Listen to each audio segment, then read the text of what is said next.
Hey guys, Brian delivers you the goods here. I'm returning to you this early evening for a movie review for Hard Eyes, the 2025 film I got a chance to watch for myself. See what I was going to think of this film overall.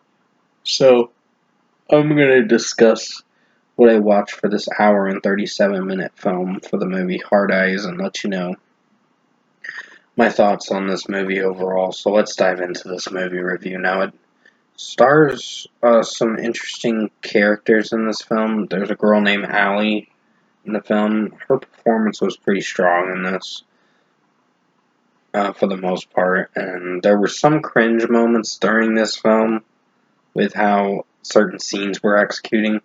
But overall, would I say this is the worst film of 2025? Not necessarily, but it's a decent film for how the story panned out. Because she meets a guy named Jay, Allie does, who she doesn't think she's gonna fall in love with him. She basically says romance is dead to her, and she basically is not gonna find true love ever again and never love again till she meets Jay, and then that changes her whole perspective on things, on the word love, and basically, uh, the connection between Allie and Jay in this film was pretty good and really interesting for an interesting chemistry in this film. But overall, would I say this film was the best movie of 2025? Not necessarily. It's not the worst movie either, but it's a fairly decent film. Jordana Brewster plays a detective in this, but you find out where her loyalties truly lie at the end of the film. But I can't spoil that for you because it'll give away the whole movie. But overall, if you have seen Hard Eyes, you know what happens. And it's pretty sick, gory stuff where a Hard Eyes killer kills couples on Valentine's Day. And it's kind of the same thing as My Bloody Valentine, but at least this movie wasn't as bad as My Bloody Valentine. My Bloody Valentine was a bad film.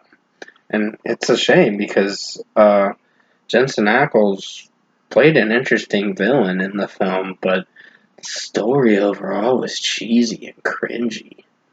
So, that is a movie I'll probably give a rewatch, but I know I'm gonna definitely critique that movie a lot more than I did years ago. It isn't a good film. The My Bloody Valentine 2010 film. And I know they made other films before that for it, but it's overall shit. It was a shitty movie overall. It was one of those D-rated films that you gotta pretty much put in the disappointing list. So overall, I think Hard Eyes was an interesting film for a 2025 film. It's kind of like the same concept, even though they did not continue My Bloody Valentine, which thank God, because that film was atrocious. They at least came out with this film, and it executed a little better than the My Bloody Valentine movie from 2010. But overall, if I were to give Hard Eyes its deserved score, a 7 out of 10 is deserving. A light 7 out of 10 is decent for how it turned out with the execution. And just overall, I think the performances were solid enough to get you through this hour and 37 minutes of the film. And you know how it ends with some villain characters. There's good moments and there's weak moments in this film, but the bad guys do get their just desserts and basically they get killed off. So you see as you watch through the film. But overall, it's a decent film of a watch. So 7 out of 10 for Hard Eyes, the 2025 film. I hope you enjoyed this movie review this early evening. I did the best I could to make it as good as possible.